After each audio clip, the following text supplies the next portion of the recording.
I'm Mr. Hagen, and for those of you who haven't met me, I'm just going to introduce myself really quick.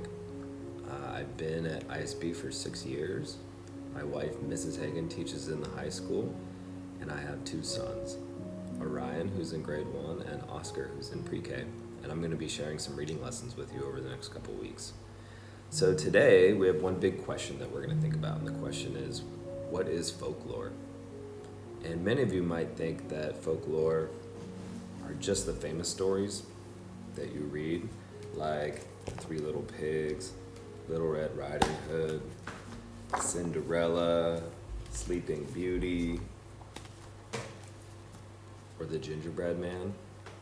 But folklore is a huge collection of story types, and today I'm going to recommend some reading for you to do, and I want you to think about what do you think makes all these stories special? What do they have in common? Folklore is made up of fables, folk tales, fairy tales, tall tales, myths, and legends. It's not important for you to know exactly what's the difference between these 6 types, but it's important for you to know that these 6 types are all called folklore, and this is the genre that we're going to be reading and practicing for the next couple weeks. Today, while you're reading, before you're reading, and after you're done reading, I want you to think about these questions. What is folklore? What makes this type of writing special?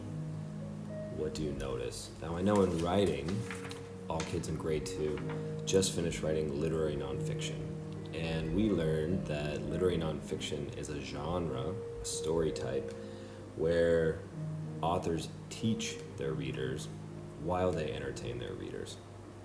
And then we learned about the different traits of that genre. So while you're reading your stories today, think about the traits of stories inside this genre. What do you notice? Okay, readers, I made you a list of some fun stories that you can read on your own now. All of these titles are inside the Epic Books app. You don't have to read them all. You can choose whatever you want.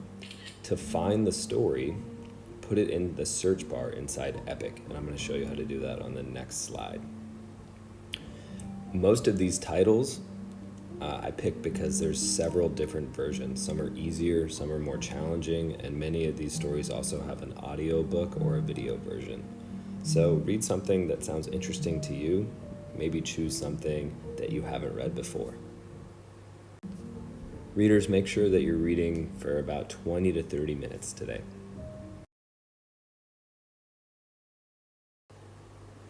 I recommend that you pause the video right now and take a screenshot of this list. If you don't know how to do that, press the only 2 buttons that are on your iPad, the power button and the round button at the same time, and you can capture this image so you don't have to watch the video again to get story titles.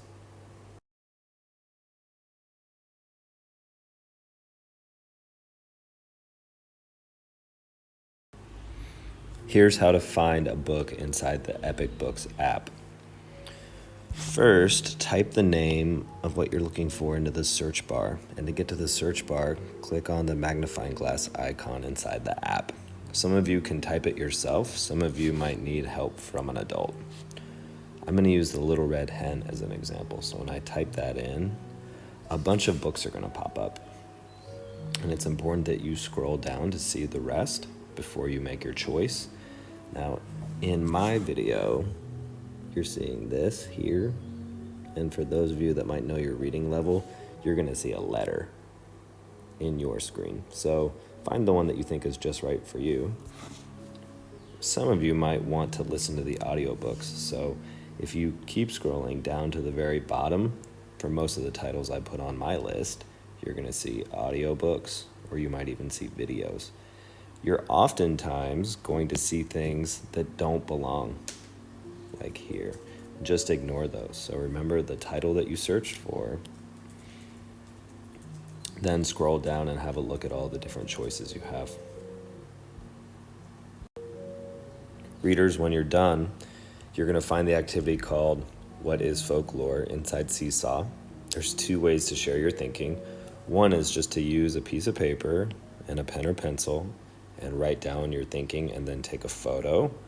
Or if you have a stylus, you can just write into the activity. The thing we want you to share is maybe you'll do a title, or you'll use this language frame here.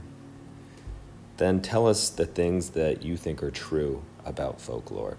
Now you can see I started my list: true stories and always funny, which aren't true. Also, share the names of the books that you've read. Make a little list, maybe just 2 or 3 of the books that you read. Your teachers are going to want to know. Have fun, readers.